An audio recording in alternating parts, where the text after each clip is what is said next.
Bom dia a todos os irmãos.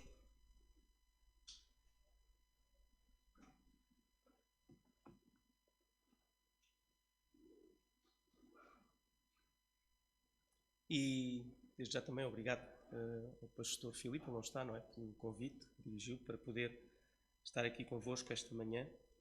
Na verdade, hoje é um dia especial também lá para a nossa comunidade, lá na missão em Valfigueira.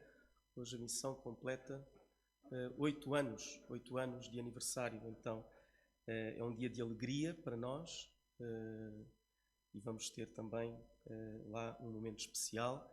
Todo o momento, não é, no culto ao Senhor é um momento especial e deve ser visto assim, não é? Porque é um dia especial que nós retiramos para podermos estar juntos, para podermos estar em comunhão uns com os outros, mas sobretudo para, em comunidade, louvarmos o nosso Deus, adorarmos, meditarmos na sua palavra.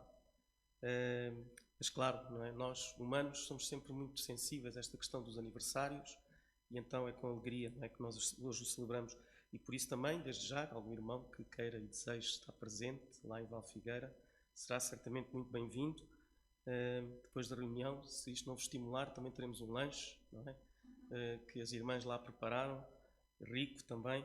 Portanto, os irmãos fiquem ou sintam-se bem-vindos ao nosso meio ali em Valfigueira.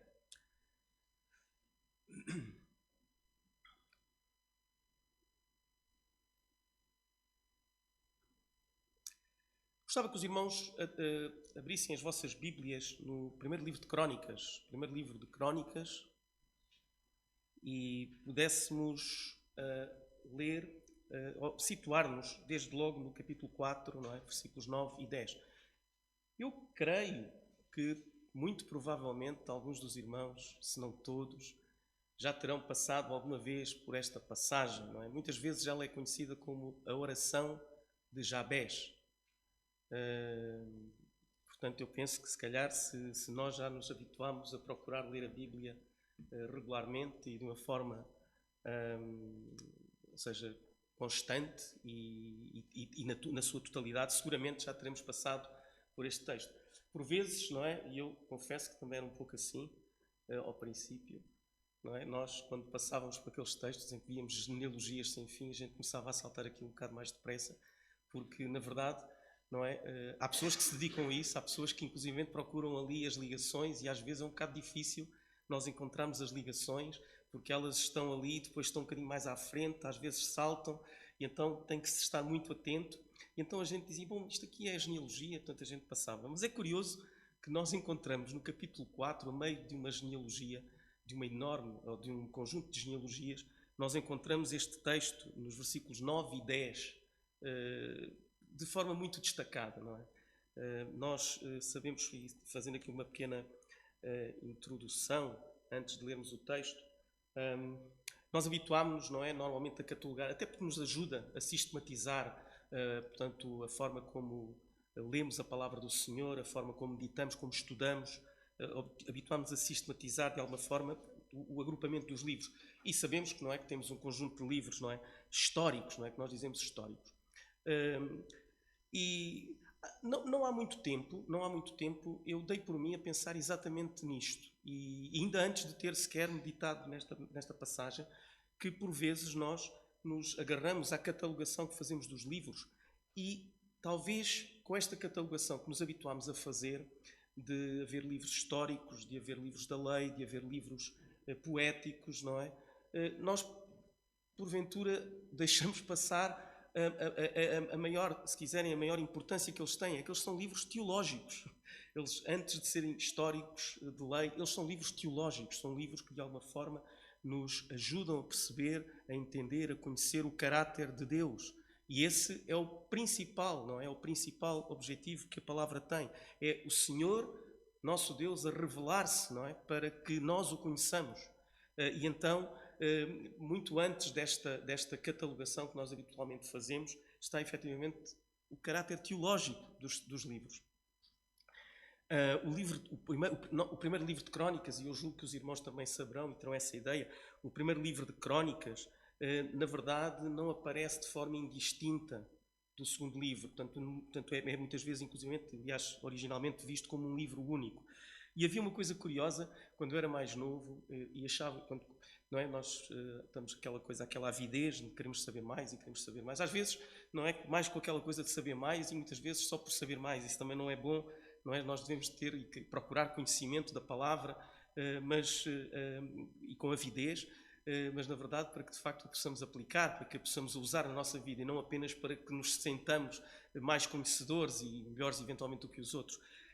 Mas eu lembro-me de, quando estava muitas vezes a meditar nos livros dos reis, ainda me lembro, há muitos anos, mesmo há muitos anos, no princípio o pastor Mário Pedro convidou-me aqui para dar a escola dominical. Nós usávamos umas revistas e ele convidou-me para dar a escola dominical. A partir daquelas revistas havia uma revista do estudante, do aluno, e havia uma revista do professor. E de facto, se houve altura em que eu aprendi mais da palavra do Senhor, foi naquela altura, porque realmente quando nós nos preocupamos em apresentar algo, portanto, nós aprendemos muito. E lembro-me que na altura havia, portanto, o estudo do livro do primeiro e o segundo livro dos reis. E eu, quando lia, portanto, não é, tentava preparar as lições, não é? A gente tinha sempre assim um certo, eu ia dizer pavor, mas não era bem pavor, mas o pastor Mário Pedro estava na sala, então a gente tinha sempre aquela coisa de estar a dizer as coisas bem, portanto a gente podia olhar para toda a gente, mas olhávamos normalmente para o pastor Mário Pedro para ver se ele assinava ou não assinava. E a verdade é que, pronto, o pastor Mário Pedro às vezes orava, e portanto nós ficávamos satisfeitos quando ele orava e dizia que agradecia a palavra, mas eu lembro-me que quando procurava os textos, eu via muitas vezes lá, e dos Atos do Rei tal, e dos Atos do Rei tal, também pode encontrar no livro das Crónicas dos Reis de Israel.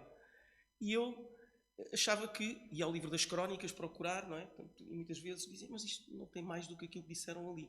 Claro, mais tarde, não é? Nós aprendemos um pouco mais, e a verdade, o livro das Crónicas dos Reis de Israel não tem que ver com as Crónicas, com este livro de Crónicas que nós aqui falamos.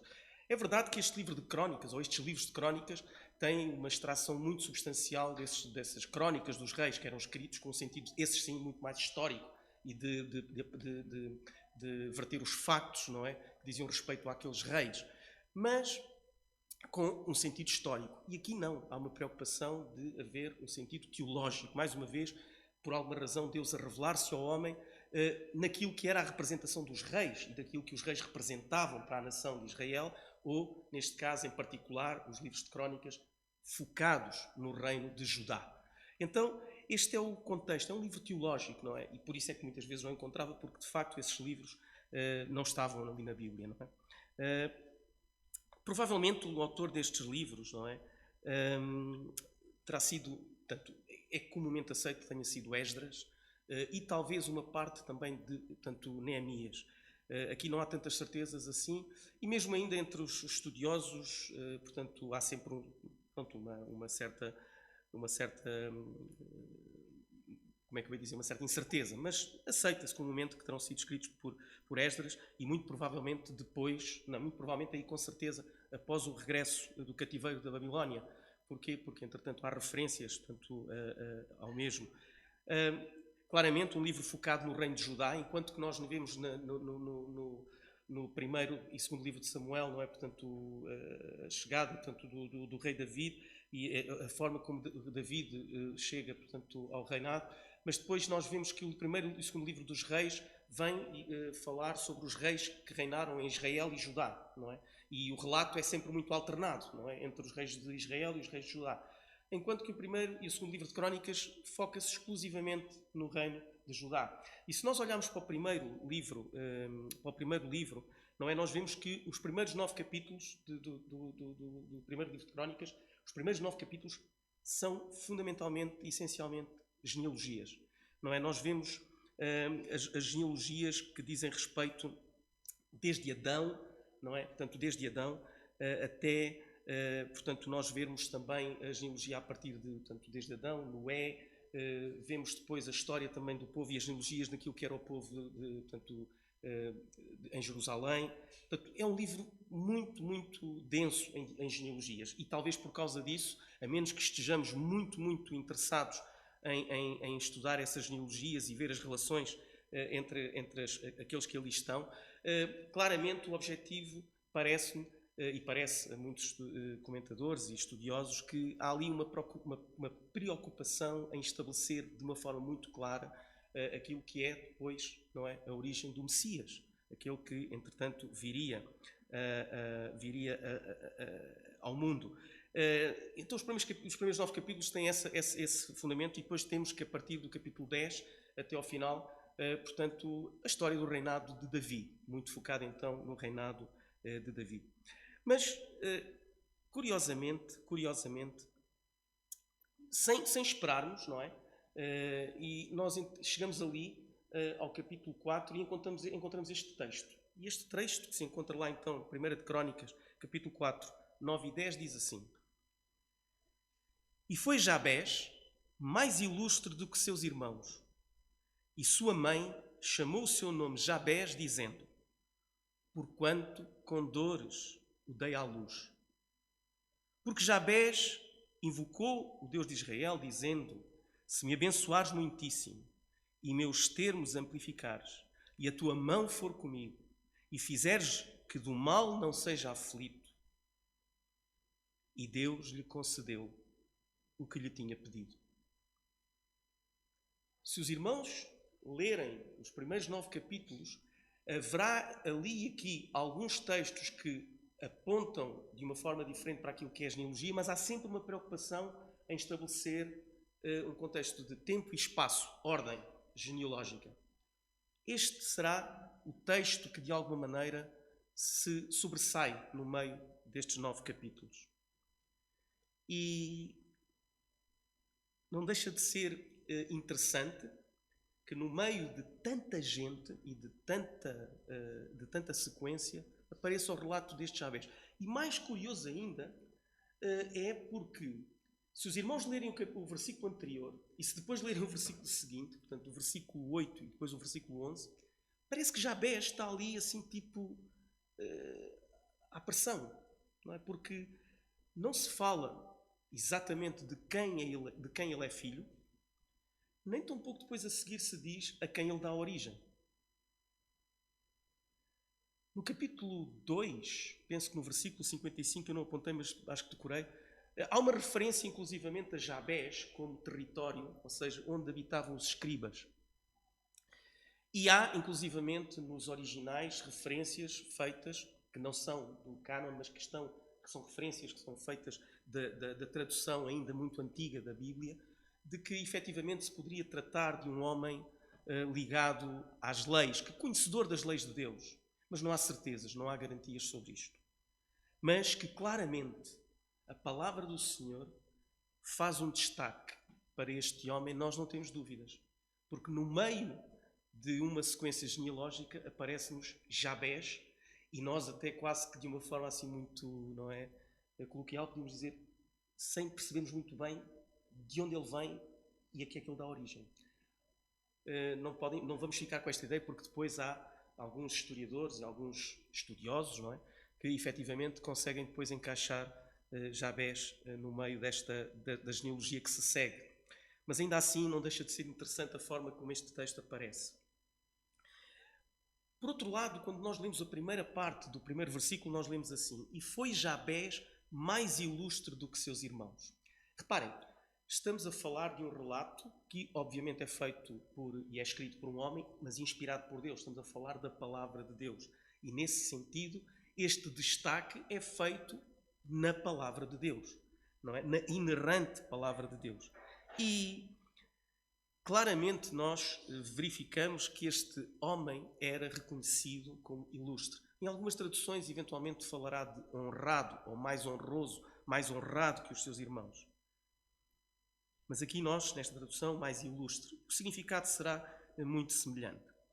Reparem que este homem, como nós vemos no texto, não é? Ainda no primeiro versículo, nós vemos que a sua mãe chamou o seu nome Jabés, dizendo: Porquanto com dores o dei à luz. Certamente que os irmãos se vão lembrar de que não será o primeiro relato, não é? Chegados aqui, não será o primeiro relato que nós vemos em que, de facto, uma criança fica associada às dores de parto no seu nome. Não é? Os irmãos lembrar-se-ão, por exemplo, de Benjamim, que se não fosse Jacó, não é? Ele teria ficado com o nome de Benoni.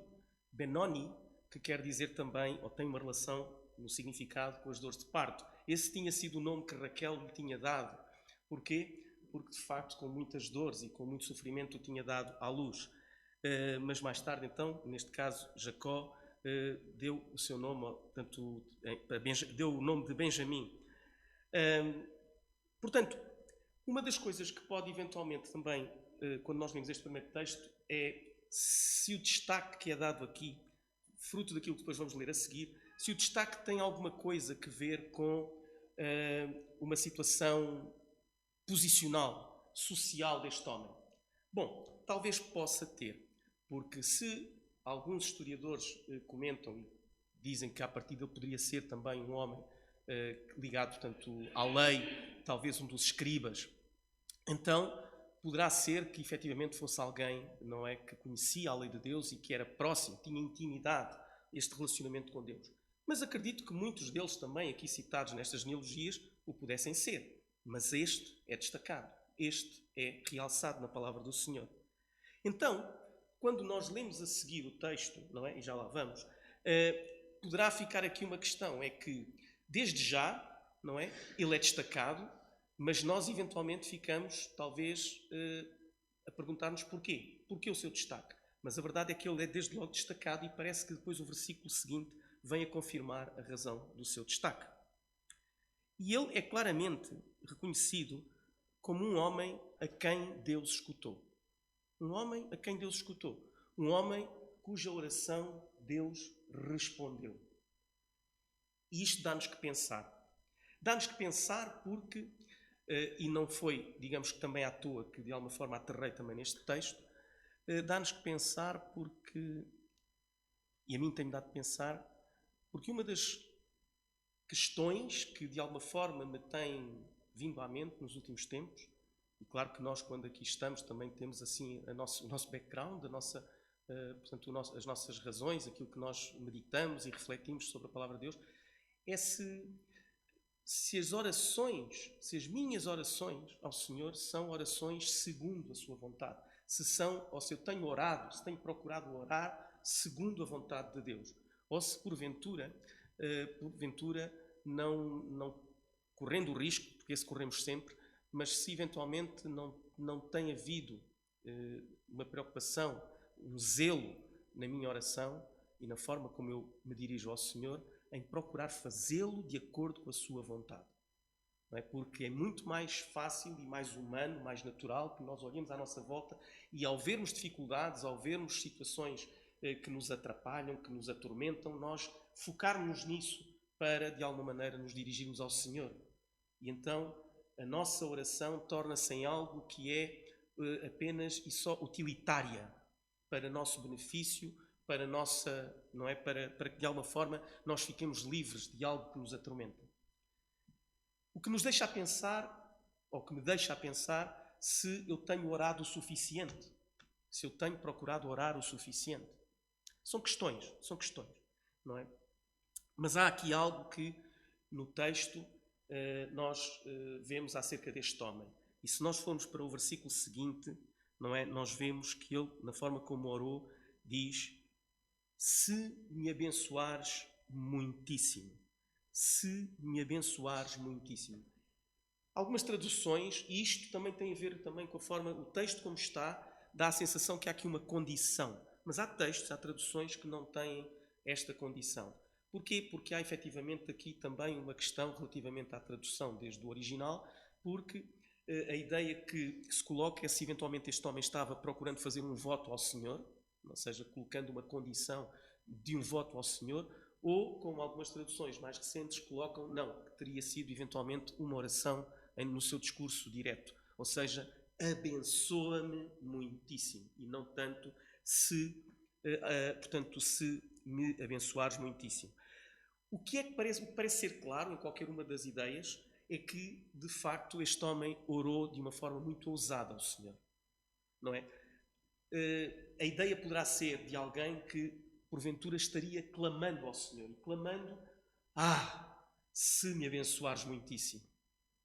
Alguém que, de alguma forma, não é? Na sua situação, se dirige ao Senhor de uma forma, eu diria quase que despida de tudo e mais uma coisa, e clama ao Senhor dizendo: se me abençoares muitíssimo. Há uma tradução que eu tive a ver que diz: Oxalá que me abençoes. Não é? Oxalá que me abençoes. Ou seja, parece haver aqui claramente um desejo íntimo de que o Senhor abençoe. Claramente faz um contraponto com a posição deste homem. Nós sabemos que, e não é só nos judeus, mas também noutras etnias e noutro tipo de povos, o nome de uma pessoa transporta a carga que de alguma forma fala sobre essa pessoa.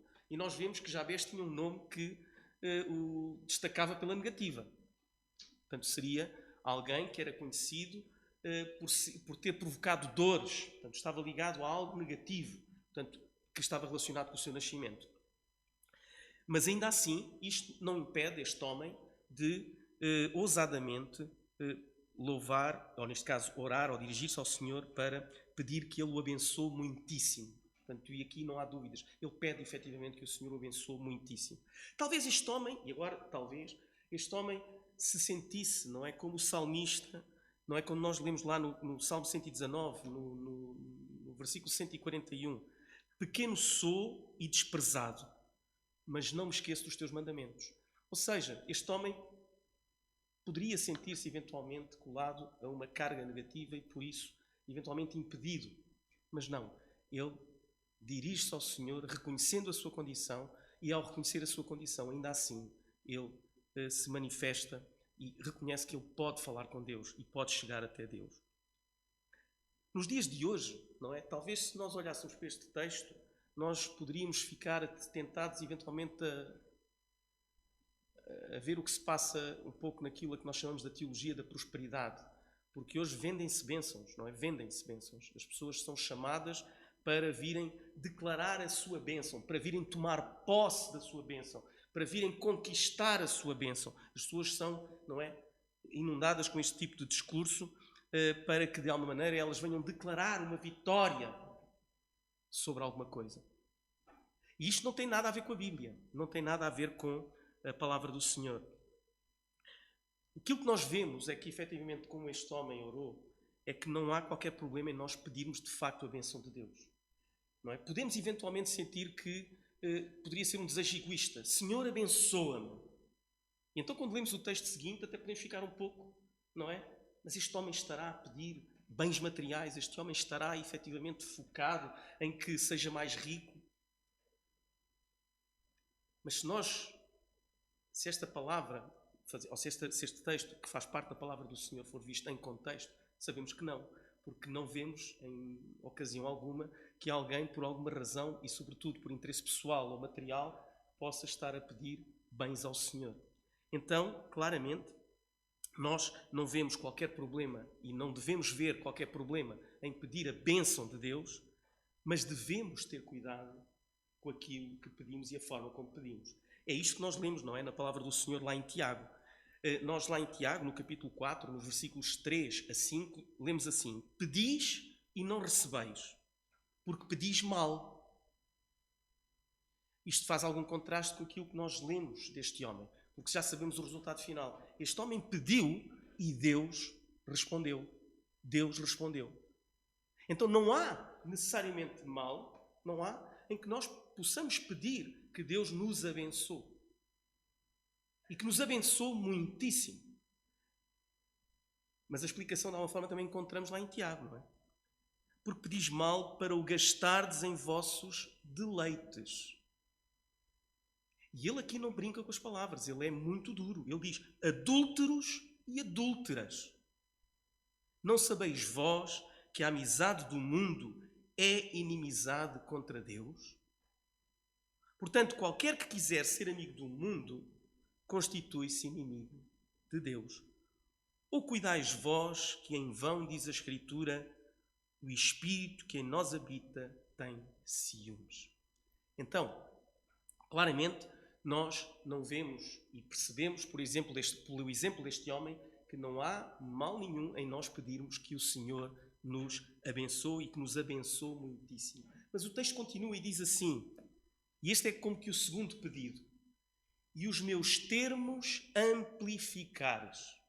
ampliar, algumas traduções. Outras traduções dirão, eventualmente, e alargares as minhas fronteiras.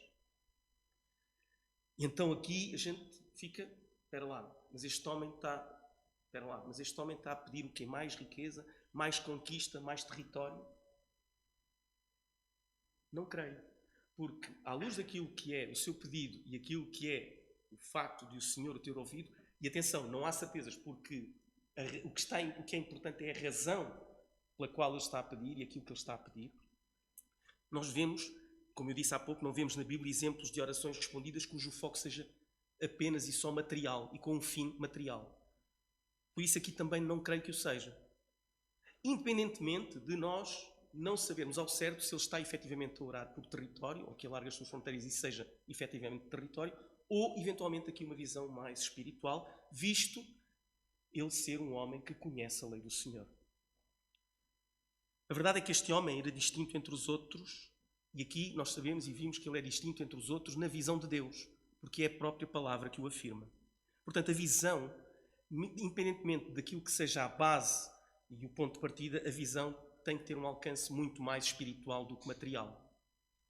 Portanto, e quando nós vemos, e quando nós há pouco meditávamos ou líamos em Tiago, nós percebemos que para que esse alcance aconteça, o pedido e as nossas orações têm que ser segundo a vontade de Deus. Então, eu creio que o Senhor ouviu a oração deste homem porque ele orou. Ainda que desta forma ousada e que nos pode deixar assim surpreendidos, ele orou de acordo com a vontade de Deus. E a forma como ele ora e a ousadia que ele usa, não é? Talvez nos possa fazer a nós pensar e talvez até refletir na forma como nós oramos ou devemos orar perante Deus.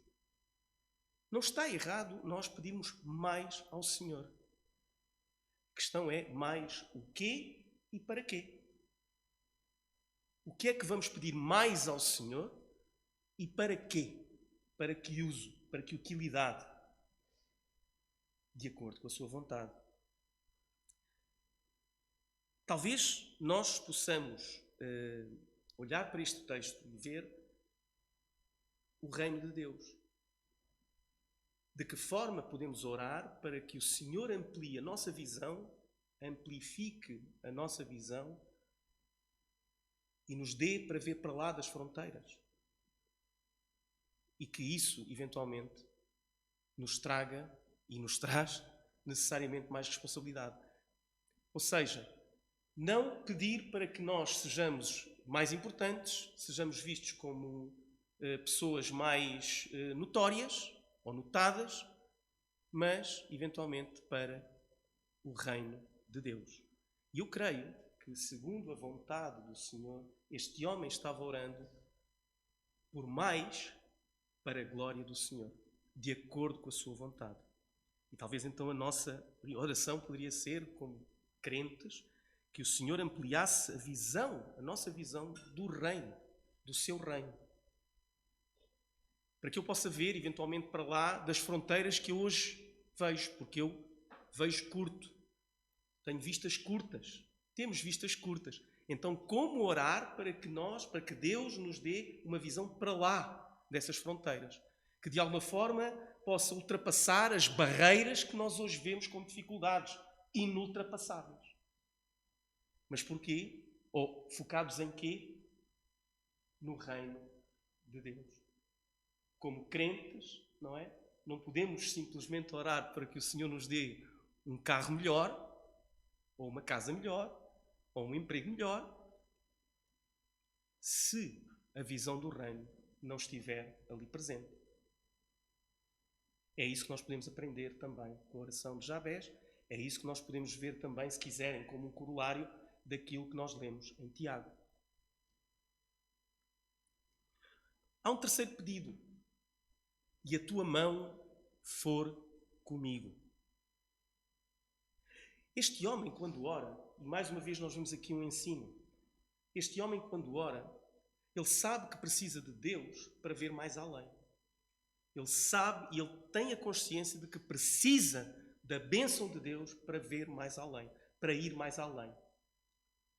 Mas ele sabe também que não o poderá fazer e não poderá ir mais além se a mão do Senhor não permanecer com ele. Esta é uma expressão que nós vimos na palavra do Senhor algumas vezes. Para quê? Para mostrar precisamente a presença de Deus e o seu poder na vida dos seus filhos. Por exemplo, nós lá em Ezequiel, nós lemos, não é? E a mão do Senhor estava sobre mim, ali. E me disse, levanta-te e sai ao vale e ali falarei contigo. Nós vemos isso, por exemplo, em Ezequiel, no capítulo 3, versículo 22. Também no Novo Testamento, nós lemos lá no livro dos Atos, não é? Na altura das primeiras conversões, nós vemos, e a mão do Senhor era com eles. E grande número creu e se converteu ao Senhor. Temos lá em Atos, no capítulo 11, versículos 21. E até mesmo em Jó, no meio da sua agonia, no meio do seu sofrimento, ele diz algo como isto. E que Deus, isto lá em Jó, capítulo 6, versículo 9, e que Deus quisesse quebrantar-me e soltasse a sua mão e acabasse comigo. Vejam como ele, no meio do sofrimento, de alguma forma deseja morrer. Deseja que Deus acabe com aquele sofrimento e que ele morra. Mas ainda assim ele reconhece no meio do sofrimento que isso não acontece. Porquê? Porque a mão do Senhor está com ele. Porque a mão do Senhor não o solta. E o tem reservado para uma grande prova. Então, se há algo que nós aprendemos no terceiro pedido de Jabés, é que nós não podemos limitar-nos, ou melhor, não devemos, no primeiro pedido, não devemos claramente limitar-nos a não pedir que Deus nos abençoe e que nos abençoe muitíssimo. E não devemos, não é, limitar-nos apenas àquilo que é, ou que está e aquilo que nós vemos, mas para que o Senhor efetivamente amplie a nossa visão. No segundo pedido. E no terceiro pedido, claramente, nós vemos que este objetivo só poderá ser cumprido com eficácia, se quiserem, se a mão do Senhor for connosco. Então, quando oramos, não é? Por mais, preparemos-nos para mais. Mas não deixemos de orar constantemente pela presença do Senhor, pela mão do Senhor, na nossa caminhada. E ainda temos um quarto pedido. Este pedido talvez seja um bocadinho mais conhecido, porque nós também vemos esse pedido de alguma forma, e tem noutras traduções, não é? Vemos, e me livres do mal. Ou então, e fizeres que do mal não seja aflito, como na minha tradução, mas ainda outras a dizer, e me preservares do mal. Tem o mesmo sentido, mas é algo que nós vemos, por exemplo, na oração que o Senhor Jesus nos ensinou, nós também vemos, não é? O último pedido que o Senhor faz, quando procura ensinar aos seus discípulos como devem orar, é que Deus nos livre do mal.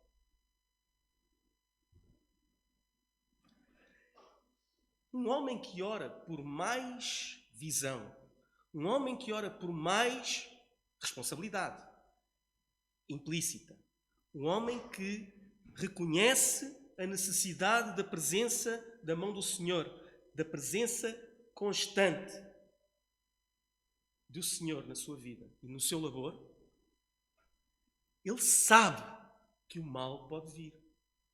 Ele sabe que o inimigo vai querer atacar.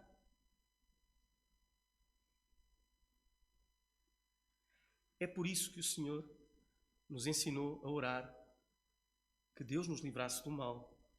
Porque como os seus filhos, e procurando fazer a sua vontade, nós iremos estar sujeitos ao ataque do inimigo.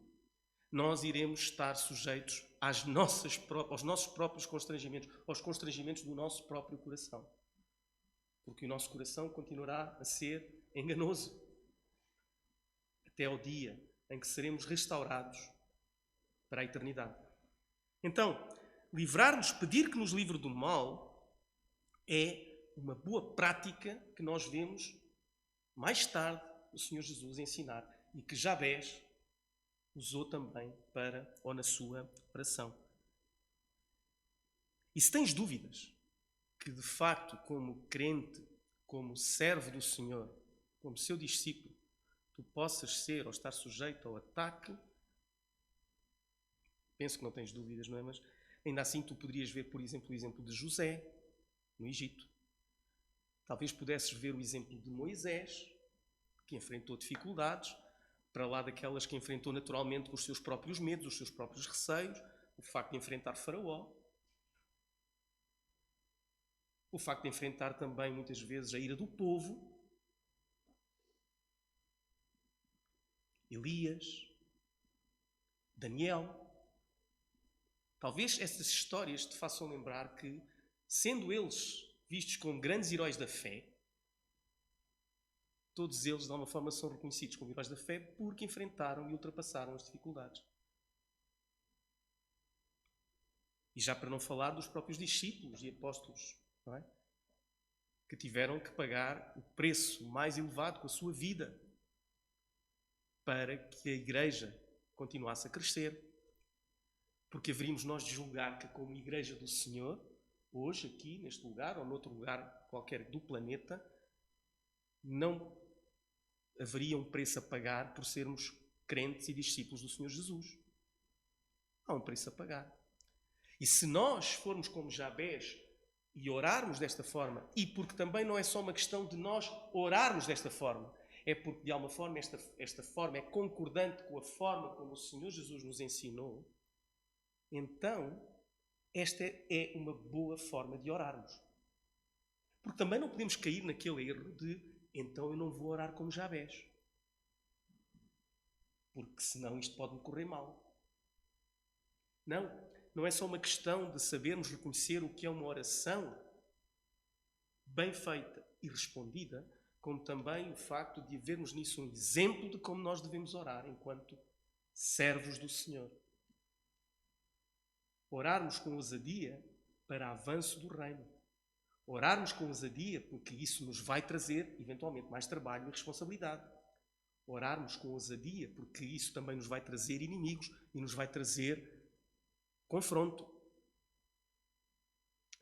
Mas orarmos também confiados de que Ele nos livra do mal, porque essa também é a sua promessa. Nós, se nos lembrarmos, o próprio Senhor Jesus, quando orava, não é? Nós vemos lá no João capítulo 17 aquilo que nós chamamos da oração sacerdotal. Ele diz mesmo, não peço que os tires do mundo, mas que os livres do mal. Com isto e com este tipo de intercessão nós podemos contar da parte do próprio Senhor Jesus. Olhando para estes 4 pedidos, nesta oração, ainda assim, há aqui vamos dizer assim, para terminarmos, há aqui uma questão que eu, ou se quiserem, considerando.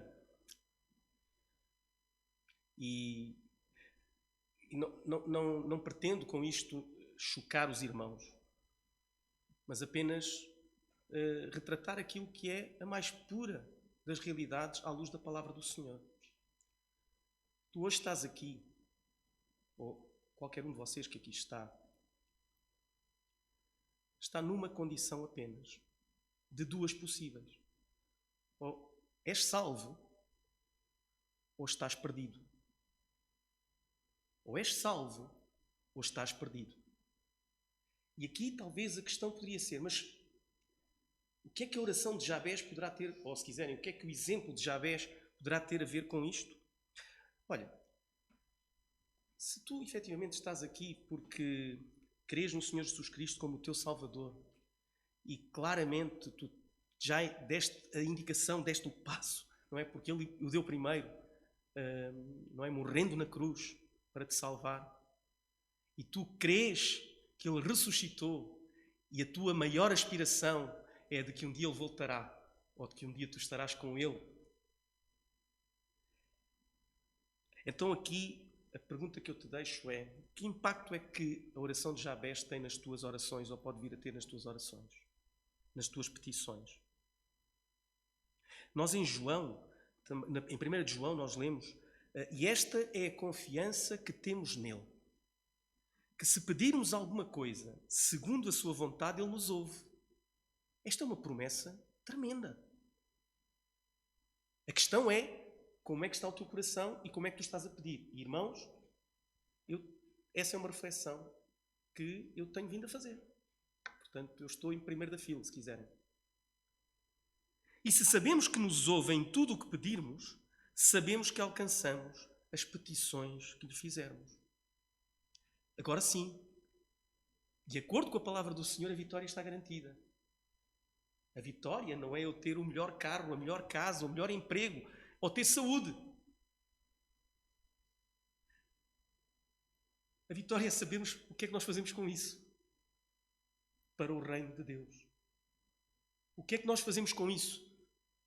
Por vezes podemos pensar que a saúde, por exemplo, é algo que é básico. Mas vemos que há pessoas que estão doentes, e algumas delas muito doentes. E achamos que é uma prerrogativa nossa estarmos bem. E não é. Porque o pecado contaminou o mundo em toda a sua extensão, em toda a sua abrangência e profundidade. E a doença é um resultado. Não há uma prerrogativa.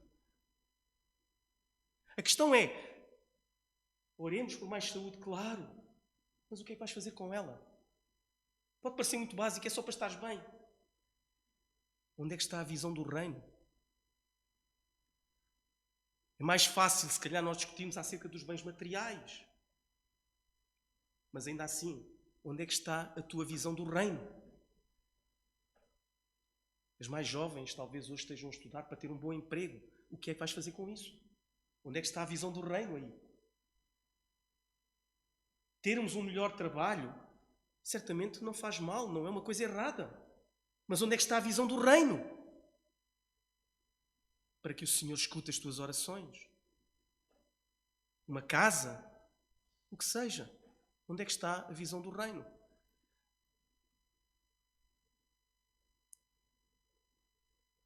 Mas tu podes estar aqui hoje naquela condição terrível de estás perdido.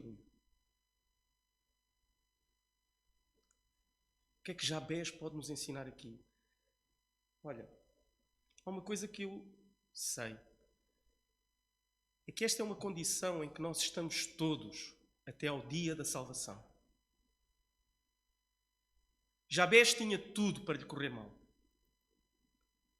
Um nome que o acompanhava para lhe lembrar de todas as dores que a sua mãe tinha passado. E o nome que tinha a importância que tinha no social em que ele participava. Mas há uma coisa que eu te posso dizer, é que todos nós nascemos mortos em delitos e pecados. Essa é a nossa condição à nascença. E chega uma altura em que talvez nós possamos nos sentir como Jabés. E talvez tu possas passar por essa experiência, em que possas sentir-te como Jabés. Alguém que eventualmente, em alguma circunstância, possa estar associado a algo de mau e perverso, ou algo de mau e doloroso. Isso é o teu pecado. Isso é o teu pecado. E se há algo que também aprendemos na oração de Jabés é que ele invocou o Senhor, não olhando para a sua condição.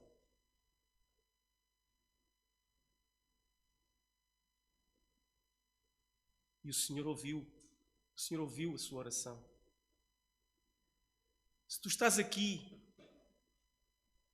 e ainda estás perdido, ainda não confias que há um Salvador que pode livrar-te do pecado e dar-te uma nova aspiração, fazer de ti uma nova criação para a sua honra e para a sua glória. Porque desde sempre o início esse era o propósito da criação, honrar e glorificar a Deus. Ele pode fazer isso hoje contigo. E tu podes orar ao Senhor, porque o Senhor quer salvar-te. O Senhor quer salvar a tua vida. Então tu podes ter a segurança de que Ele te salvará, se orares, porque essa também é a vontade de Deus. Por isso o Senhor também pode abençoar-te como abençoou Jabés, com a maior bênção que tu podes receber no dia de hoje, a salvação. Por vezes andamos assim meio que atordoados ou pensando que eventualmente que o facto de fazermos uma vida de igreja, fazermos uma vida de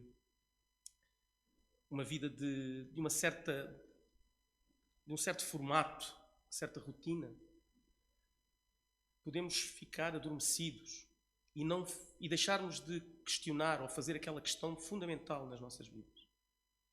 Estou eu salvo mesmo? Porque isto não é hereditário.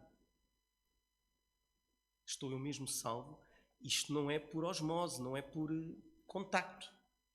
Isto é algo que é pessoal, entre cada um de nós e o nosso Deus. Seja qual for a condição em que tu aqui estás hoje, eu penso que nós temos o que aprender com a oração de Jabez. Que o Senhor nos abençoe.